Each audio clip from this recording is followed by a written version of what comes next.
Hi, welcome back. You're here for the answer of question 3, which is one of my favourites of the ones that we have for you. And the part A of it had to do with how long will it take to journey from one side of the Earth through the centre to the far side of the Earth. Now, all the information is sitting in here. To start with, we're taking that the origin is at the centre of the Earth, so moving towards it is negative.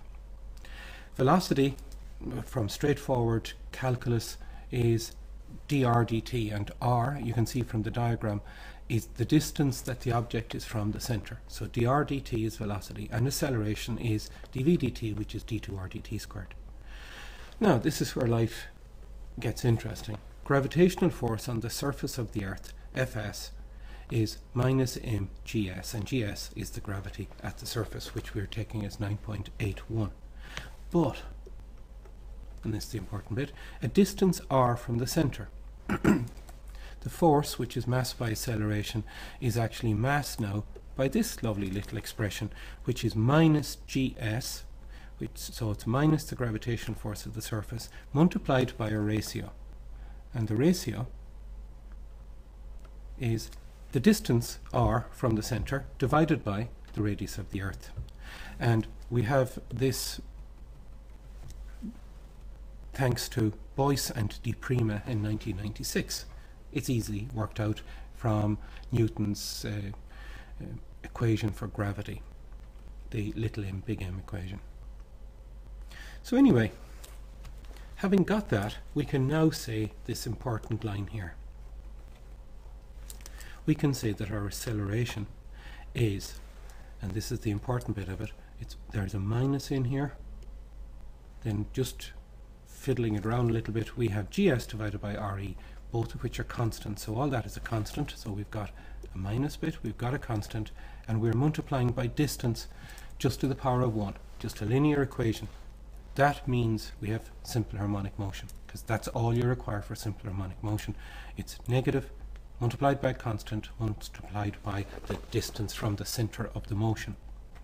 Now, the general solution to simple harmonic motion is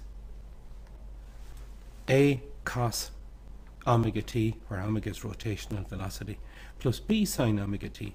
But it would be foolish to apply all of it together, because we know that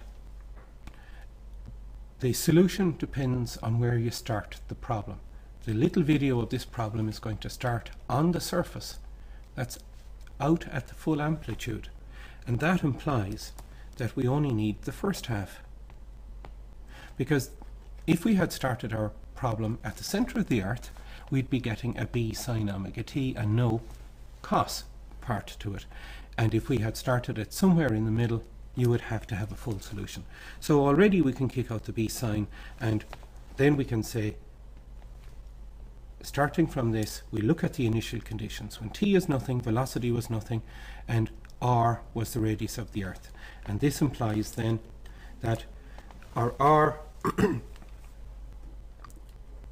is equal to the radius of the Earth cos omega t, which we can then, using this over here, we find that we have a nice simple equation for our time. Now, in simple harmonic motion, time, like in a pendulum, is to go from this across to here and back. So the whole big T will cover a return journey, and we only want half of it. But a big T journey takes, when you put in the values you were given for G, for density, etc., all that kind of stuff, you get 5,063 seconds, and half of that will give us 42 minutes and 12 seconds to go through the centre. A useful little piece of information is to work out the maximum velocity, which is obviously at the centre of the Earth. And the nice thing about that is you will be doing just over Mach 23, so 23 times the speed of sound. Now that's part A. And the important thing just to remember here, and it's the question you were asked, how much time? And the time was 42 minutes 12 seconds. So part B solution. And this is going to be shorter. There's the centre of the Earth, and this time we're going to be going, for example, like this. Now, we've it set up in such a fashion, and it's only a question of rotation, because don't forget we're allowed to dismiss the Coriolis forces, so we can reorganize our drawing any way we like. And what we're saying is, yes, this is our 0, 0 in the center of the Earth, and now we're going to have an angle, and we'll just call it theta, that our new route through the Earth, not through the center, is inclined at theta degrees. What difference does it make? Well, first off, you can see that the length is shorter. That length, L, is shorter. Now, what we need to know is, first off, the length that L is, and whether or not we finish up with a shorter journey.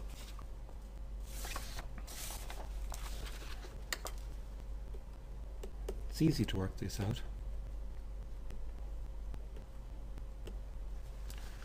So we have a shorter journey. But interestingly enough, the average of the gravitational pull on the object going through this tunnel is smaller than the average if, for example, we started at the top and worked all the way down. And it is smaller by a nice convenient amount, which has a factor of a cos theta in it also. So when we work out how much time, which we can take as the relationship between the average velocity and the distance, the odd thing is we find that the time to make this journey here, down through this, to come out there, is exactly equal to